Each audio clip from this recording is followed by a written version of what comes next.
Hi craft tubers, we're going to make a steampunk Easter basket and I'm going to show you how I do it and then you can go and DIY.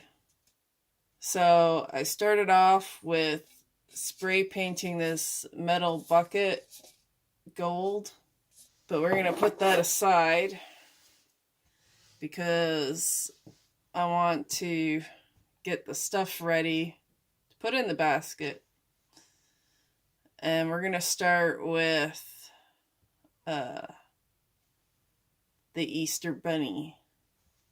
And we're going to make him steampunkified.